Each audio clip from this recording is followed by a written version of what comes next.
इस वीडियो में हम पढ़ने जा रहे हैं class 9th CBSE English book Kaveri का फर्स्ट चैप्टर जो है उसकी पोएम, जिसका नाम है भारत आवर लैंड, यानी कि भारत हमारी धरती। हमारी मतलब हम सभी की। ठीक है, चलिए स्टार्ट करते हैं। इस पोएम में बताया गया है कि हमें अपने देश भारत पर प्राउड फील होना चाहिए, गर्व करना चाहिए, प्रशंसा करनी चाहिए। और क्यों करनी चाहिए, क्यों हमारा देश महान है, वो इस पोएम में भाई एक्सप्लेन किया गया है। सच में बहुत ही अच्छी पोएम है। चलिए जी स्टार्ट करते हैं। The mighty Himavant is ours, there is no equal anywhere on earth. Mighty का मतलब होता है, माइटी का मतलब होता है, ध्यान रखेंगे, ताकतवर, या कहें तो महान, या कहें तो बड़े। ठीक है, तो बड़े, महान, ताकतवर हिमालय पर्वत हमारे हैं, यानी कि हम सभी के हैं, इंडियंस के हैं। हिमवंत का मतलब हिमालय पर्वत। ठीक है, there is no equal anywhere on earth, इस पृथ्वी पर इसका कोई मुकाबला नहीं, इसके बराबर का कुछ नहीं। यानी कि बड़े, महान, विशाल हिमालय पर्वत हमारे हैं और इसके इक्वल, इसके बराबरी का और कुछ नहीं है इस पृथ्वी पर। मतलब बहुत बड़े, महान है, इसके बराबर और कोई नहीं है इस पृथ्वी पर। Okay, the generous Ganga is hours, है ना। यहाँ पे ये जो वर्ड आया है जेनरस, इसका मतलब होता है उदार, या कहें तो आप बोल सकते हो दयालु। सुना होगा ना, वो तो बहुत दयालु हैं, है ना। तो जेनरस गंगा, जो गंगा नदी है वो हमारी है, जो कि कैसी है, बहुत उदार है, बहुत दयालु है। Which other river can match her grace? Grace का मतलब होता है सुंदरता, या कहो तो पवित्रता। ठीक है, तो यहां पर पोइट बोल रहे हैं कि पवित्र सुंदर नदी गंगा हमारी है। कौन सी ऐसी नदी है, क्या कोई ऐसी नदी है जो गंगा की सुंदरता और पवित्रता की बराबरी कर सके, मैच कर सके। ठीक है, तो वही बात बोली गई है कि देखो भैया, हमारा जो भारत देश है, हमारे भारत देश में बड़े, महान, विशाल पर्वत हैं, हिमालय पर्वत है, इस पृथ्वी पर उनकी बराबरी का कोई नहीं। ऐसे ही सबसे ज्यादा सुंदर, सबसे ज्यादा पवित्र नदी गंगा हमारे इंडिया में है, हमारी है। कौन सी ऐसी नदी है जो गंगा की सुंदरता और पवित्रता की बराबरी कर सके, मैच कर सके, है ना। एक तरीके से बताया जा रहा है कि गंगा बहुत पवित्र, बहुत सुंदर, बहुत उदार, बहुत दयालु नदी है और कोई ऐसी नदी नहीं गंगा के बाद जो गंगा की बराबरी कर सके सुंदरता में और पवित्रता में। आगे लिखा है the sacred Upanishad are ours, इसका मतलब होता है, ये जो वर्ड है सेक्रेड, इसका भी मतलब वही होता है पवित्र। ठीक है, यानी कि सबसे ज्यादा पवित्र जो उपनिषद है, उपनिषद का मतलब, उपनिषद मतलब आपको पता होगा पुराने जो धर्म ग्रंथ हैं हमारे, ठीक है, उसकी बात करी जा रही है। उपनिषद यानी कि हमारे जो पुराने धर्म ग्रंथ हैं उनकी बात करी जा रही है। तो सेक्रेड उपनिषद आर आर्स, यानी कि सबसे पुराने, यानी कि सबसे पवित्र पुराने धर्म ग्रंथ जो कि उपनिषद, वो हमारे हैं। What scriptures else to name with them, कौन से, क्या दूसरे कोई धर्म ग्रंथ हैं जिनका नाम हमारे उपनिषद के बराबर रखा जा सके। यानी कि यहां पर बताया जा रहा है, पॉइंट बता रहे हैं कि सबसे पवित्र पुराने धर्म ग्रंथ जो है, उपनिषद जो है, वो हमारे हैं। हमारे जो पुराने धर्म ग्रंथ उनको उपनिषद बोला जाता है। ठीक है, तो सबसे पुराने पवित्र जो धर्म ग्रंथ है उपनिषद, वो हमारे हैं। क्या कोई दूसरे ऐसे धर्म ग्रंथ हैं जो उपनिषद के बराबर रखे जा सकें? यानी कि बताया जा रहा है जो सबसे अच्छे, पवित्र, महान धर्म ग्रंथ हैं वो हमारे उपनिषद हैं। ठीक है, और कोई ऐसे धर्म ग्रंथ क्या हैं जिनका नाम उपनिषद के बराबर रखा जा सके। ठीक है, आगे लिखा है this Sunny golden land is hours. Sunny का मतलब होता है धूप से भरे हुआ। ठीक है, गोल्डन लैंड यानी कि सुनहरी चमकती हुई धरती। तो यहाँ पे वही बताया जा रहा है, धूप से सुनहरी चमकती हुई ये धरती हमारी है। सी इज पियरलेस, पियरलेस का मतलब होता है जिसका कोई मुकाबला ना हो, जिसकी कोई बराबरी ना कर सके, अद्वितीय, अतुल, है ना। मतलब बोलते हैं ना, इसका तो कोई कंपैरिजन ही नहीं है। ठीक है, लेट्स प्रेज हर। तो यहां पर जो पॉइंट है वो बोल रहे हैं कि ये धूप से चमकती हुई सुनहरी धरती हमारी है, धूप से चमकती हुई सुनहरी धरती हमारी है। सी इज पियरलेस, इसका कोई मुकाबला नहीं, चलिए इसकी हम प्रशंसा करते हैं। तो यहाँ पे पॉइंट बता रहे हैं कि हमारे भारत देश की जो धरती है वो चमकती हुई सुनहरी धरती है, जो कि बहुत उपजाऊ है, फर्टाइल है, उस पर अलग अलग तरह की हम खेती कर सकते हैं। सी इज पियरलेस, इसका कोई कंपैरिजन नहीं, और रियल में नहीं है। अपने देश भारत की धरती जो है उस पर आपको पता ही है, हम तरह तरह की खेती करते हैं, ठीक है, फर्टाइल है, बहुत यूजफुल लैंड है, इसका कोई मुकाबला नहीं है। हमें गर्व होना चाहिए अपनी भारत की धरती पर। चलिए उसकी प्रशंसा करते हैं, बहुत अच्छी बात है। आगे देखो क्या लिखा है, Gallant warrior have lived here. Gallant का मतलब होता है वीर, बहादुर, और वॉरियर्स मतलब योद्धा, जो युद्ध वगैरह लड़ते हैं, ठीक है। तो ये बोला जा रहा है वीर महान योद्धा यही भारत की धरती पर रहे हैं। बहुत सारे वीर महान योद्धा जो हैं वो यहां पर रहे हैं भारत में, समझ रहे हैं। तो यहां पर ये तारीफ करी जा रही है। उसके बाद many a says has sanctified this land, इसका मतलब होता है वही पवित्र करना, ठीक है, सैंक्टिफाइड यानी कि पवित्र किया। तो बहुत सारे, सेज का मतलब होता है जो साधु संत होते हैं ना, साधु संत। सेज का मतलब ध्यान रखेंगे आप, सेज का मतलब होता है साधु, या बोलो तो संत, या जो ऋषि मुनि हुआ करते थे। तो यहाँ पे ऑथर बोल रहे हैं बहुत सारे साधु संत ने हमारी इस धरती को पवित्र किया है, सैंक्टिफाइड किया है, समझ रहे हैं या। तो हमारी जो भारत की धरती है, जो हमारा भारत देश है, बहुत सुंदर है, ब्यूटीफुल है, एकदम पवित्र है। बहुत सारे ऋषि मुनियों ने इसको पवित्र किया है, बहुत सारे महान महान योद्धा यहाँ पर रहे हैं, ठीक है। आगे लिखा है द डिवाइनेस्ट म्यूजिक, डिवाइनेस्ट का मतलब होता है सबसे दिव्य, सबसे दिव्य, ब्यूटीफुल, ठीक है। The divinest music has been heard here, सबसे ज्यादा दिव्य म्यूजिक, संगीत यहाँ पर सुना गया है, समझ गए, समझ रहे हैं। मतलब ऐसा म्यूजिक जो बहुत ज्यादा सुंदर हो, ब्यूटीफुल हो, जिसको सुन के मतलब एकदम मजा ही आ जाए, एकदम शांति आ जाए। मतलब एक तरह से आत्मा को छू लेने वाला म्यूजिक।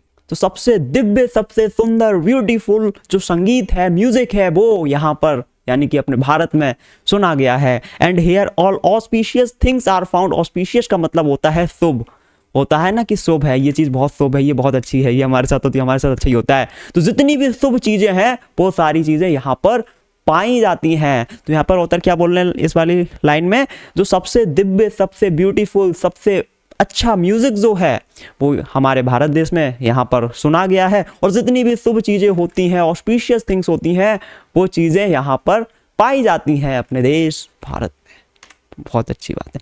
ये देखो आगे पिक्चर है, यहाँ पर देख सकते हैं, ये ऋषि मुनि बैठे हुए हैं, ठीक है, ये हमारे उपनिषद हैं, ये यहाँ पर अपनी धरती है ना, सुनहरी चमक रही है एकदम धूप से, है ना, इस पर बहुत तरीके की खेती हो सकती है, फर्टाइल है। ये भी, ये बड़े बड़े महान यहाँ पर आप देख सकते हैं पहाड़ हैं, ये देखिए हमारी नदी है यहाँ पर, कितना ब्यूटीफुल है, समझ रहे हैं।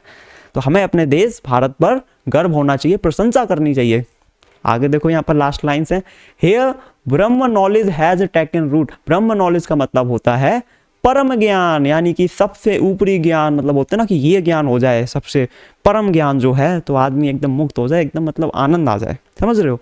तो जो परम ज्ञान है उसने भारत में यहाँ पर अपनी जड़ें जमाई हुई हैं, ये बोला जा रहा है यहाँ पर, ठीक है ना। परम ज्ञान ने यहाँ पर जड़ें जमाई। आगे क्या है, and the Buddha preached his Dhamma here. तो जो बुद्ध भगवान थे उन्होंने प्रीच्ड यानी कि उपदेश दिया, उसका मतलब होता है उपदेश दिया। तो भगवान बुद्ध जो थे उन्होंने यही भारत की धरती पर अपने ये धम्मा लिखा है, इसका मतलब होता है धर्म। ओ थोड़ा मैंने यहाँ पे गलत लिख दिया, धम्मा मतलब होता है धर्म। तो यहाँ पे पॉइंट बोल रहे हैं जो भगवान बुद्ध थे, भगवान बुद्ध ने यही भारत की धरती पर अपने धर्म का उपदेश दिया, हम सभी लोगों को धर्म के बारे में सिखाया, बताया क्या सत्य है, ठीक है, वो सारी चीजें। उसके बाद लिखा है of hoary antiquity is Bharat, she is peerless, let's praise her. तो यहां पर जो ये वर्ड है होरी एंटिक्विटी, इसका मतलब होता है बहुत ही प्राचीन, ठीक है, पुराना इतिहास, बहुत ही पुराना इतिहास। तो भारत एक बहुत ही प्राचीन देश है, हमारा बहुत पुराना इतिहास है। सी इज पियरलेस, यानी कि पियरलेस का मतलब होता है बेजोड़, यानी कि इसका कोई कंपैरिजन ना हो, ठीक है, यानी कि हमारे देश भारत का कोई मुकाबला नहीं है। लेट्स प्रेज हर, चलिए प्रशंसा करते हैं। तो ये आपकी पोइम थी, इन्होंने लिखी हुई थी, ठीक है, सुब्रमण्य भारती जी ने ये पोएम लिखी हुई है। ठीक है, तो एक बार मैं फिर से आपको शॉर्ट में बता देता हूँ सारी चीज़। हमें अपने देश भारत पर प्राउड फील होना चाहिए, हमें प्रशंसा करनी चाहिए, गर्व महसूस होना चाहिए हमारे अपने देश पर। क्यों? क्योंकि बड़े बड़े महान जितने जो पर्वत है, हिमालय, वो हमारा है। ठीक है, इसका कंपैरिजन किसी और से नहीं किया जा सकता है इस पृथ्वी पर। ठीक है, सबसे सुंदर पवित्र गंगा नदी कहाँ है? अपने देश भारत में है ना। गंगा जितनी पवित्र और सुंदर नदी कोई दूसरी नहीं है। द सैक्रेड उपनिषद जो पवित्र उपनिषद है, धर्म ग्रंथ हैं, वो उपनिषद हमारे हैं। कोई दूसरा कोई धर्म ग्रंथ ऐसा है जो उपनिषद के बराबर रखा जा सके? भारत की धरती बहुत ही ज़्यादा ब्यूटीफुल है, चमकदार है, एकदम सोने जैसी, है ना, गोल्डन लैंड है। ठीक है, इसका कोई कंपैरिजन नहीं है। क्योंकि हमारी जो धरती है वो बहुत सुंदर है, ब्यूटीफुल है, इस पे अलग अलग तरह की हम खेती कर सकते हैं, फर्टाइल लैंड है, हमें प्राउड फील होना चाहिए।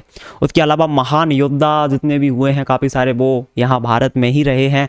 बहुत सारे साधु संत महात्मा ने हमारी जो लैंड है भारत की उसको पवित्र किया है, सैंक्टिफाइड किया है। जो दिव्य म्यूज़िक है, सबसे ज़्यादा सुंदर म्यूज़िक है, वो यहाँ सुना गया है। जितनी भी शुभ चीज़ें होती हैं, अच्छी चीज़ें होती हैं, वो यहाँ पर पाई जाती हैं। उसके अलावा जो परम ज्ञान है उसने भारत में जड़ें बनाई, है ना, टेकन रूट। और जो बुद्ध भगवान थे उन्होंने अपना धर्म का उपदेश भारत में ही दिया है।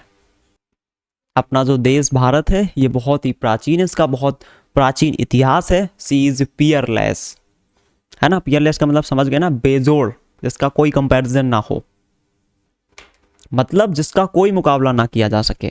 हमें अपने देश की प्रशंसा करनी चाहिए। आइए अपने देश की प्रशंसा करते हैं। तो यही आपकी पोइम थी, काफ़ी अच्छी थी। ठीक है, बताना कमेंट में। उसके बाद यहाँ पर स्टार्टिंग में जो था ना इस पोइम में, ये रिफ्लेक्ट एंड रिस्पॉन्ड, तो ये अभी हम फिलहाल करते हैं, बिकॉज पहले हमें पढ़ना था उसके बाद ही, है ना।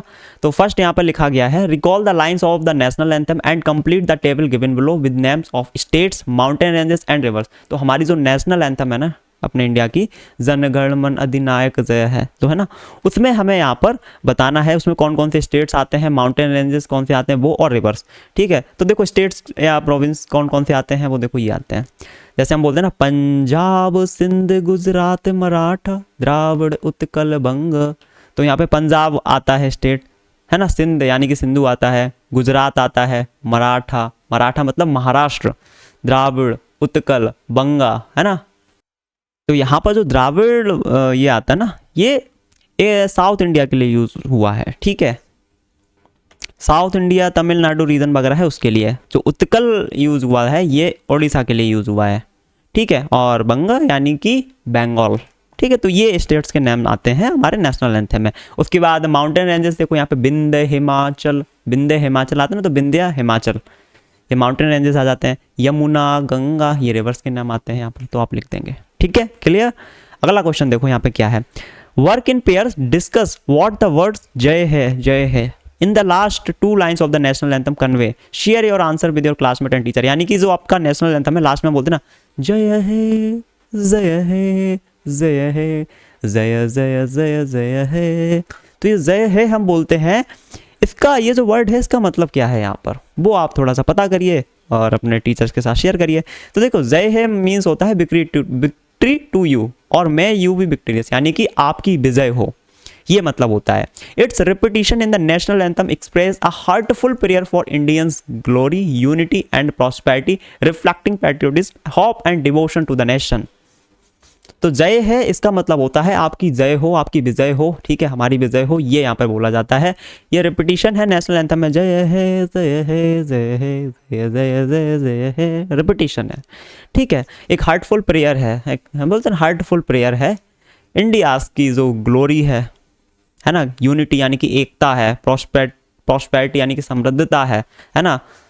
प्रॉस्पेरिटी मतलब समझ रहे, ऐसे होता है ना कि हमारे पास खूब सारा पैसा है, अच्छा खासा, है ना, खाने पीने को भी खूब सारा खाना है। ऐसे हमारा जो देश है प्रॉस्पेरिटी है, हमारे देश में समृद्धता है, यानी कि खाने पीने को अच्छा खासा है। धरती पे हम बहुत सारी चीज़ें उगा लेते हैं, धरती बहुत अच्छी है हमारी, वो आपने पोएम में समझ ही लिया था क्यों है। ठीक है, और ये एक तरीके से रिफ्लेक्टिंग पैट्रियोटिज्म, समझ रहे हैं, मतलब अपने देश के प्रति जो प्यार है, ठीक है, वो यहाँ पर एक्सप्रेस किया जा रहा है।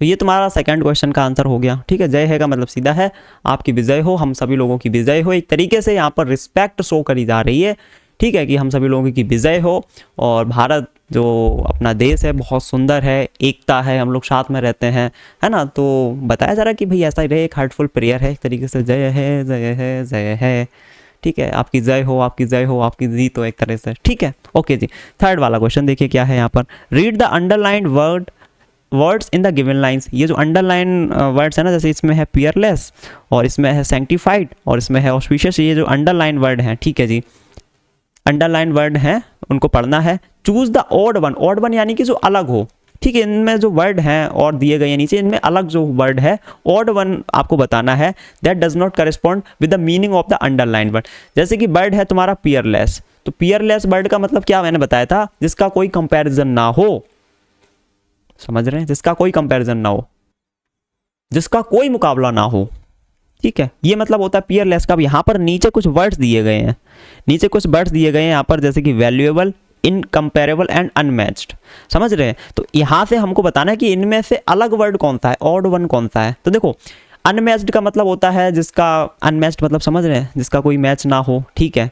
इनकम्पेरेबल यानी कि वही बात, देखो ये पियरलेस से रिलेटेड है ना, जिसका कोई कंपैरिजन ना हो, है ना, जिसका कोई मैचिंग ना हो। तो ये दोनों वर्ड सेम लग रहे हैं, लेकिन ये जो वैल्यूएबल वर्ड है ये थोड़ा सा डिफरेंट लग रहा है। तो फर्स्ट वाले का आंसर क्या हो जाएगा, वैल्यूएबल, ये डिफरेंट वर्ड है, देखो है कि नहीं। उसके बाद देखो यहाँ पे सैंक्टिफाइड वर्ड है, ये अंडरलाइंड है। सैंक्टिफाइड का मतलब क्या होता है, पवित्र, है ना। तो बहुत सारे ऋषि मुनि थे, उन्होंने हमारी जो धरती है भारत की, उसको, भारत की जो धरती है, भारत को क्या किया है, सैंक्टिफाइड किया है, पवित्र किया है, ठीक है। हाँ, तो ये अब यहाँ पर देखो नीचे कुछ वर्ड दिए गए हैं। एक वर्ड है ब्लेस्ड, ब्लेस्ड मतलब समझ रहे, ब्लेसिंग हम देते हैं दूसरों को। प्योरीफाइड यानी कि वही प्योर कर देना, साफ कर देना, सुंदर कर देना। और यहाँ पर एप्लाउडेड, तो ये एप्लाउडेड थोड़ा सा डिफरेंट नहीं लग रहा है एकदम, कि मतलब शोर वगैरह मचाना एकदम से, बहुत सारी चीज़ नहीं है ना। तो ये जो एप्लाउडेड है ये थोड़ा सा यहाँ पर डिफरेंट वर्ड है।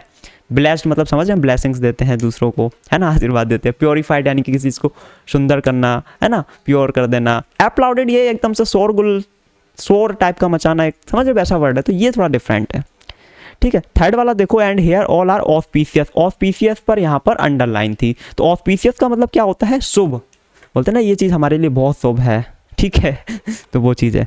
तो ऑस्पिशियस का मतलब होता है शुभ। अब नीचे यहाँ पे 3 वर्ड दिए गए हैं, जरा देखो इनमें से अलग कौन सा है। एक है फॉर्चुनेट, फॉर्चुनेट का मतलब वही होता है एक तरीके से हम बहुत ज़्यादा फॉर्चुनेट है, हम बहुत ज़्यादा लकी हैं।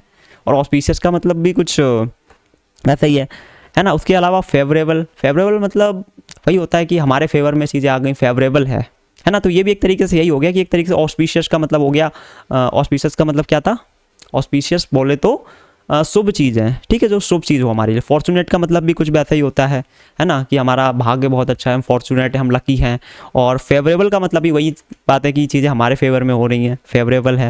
लेकिन यहाँ पर एक वर्ड है फैंटास्टिक, ये थोड़ा सा यहाँ पर डिफरेंट वर्ड है, फैंटास्टिक, समझ रहे हैं, फैंटास्टिक। तो ये फैंटास्टिक का मतलब होता है ज़बरदस्त, तो ये थोड़ा डिफरेंट वर्ड है ना, इसे करेक्ट आंसर हो जाएगा।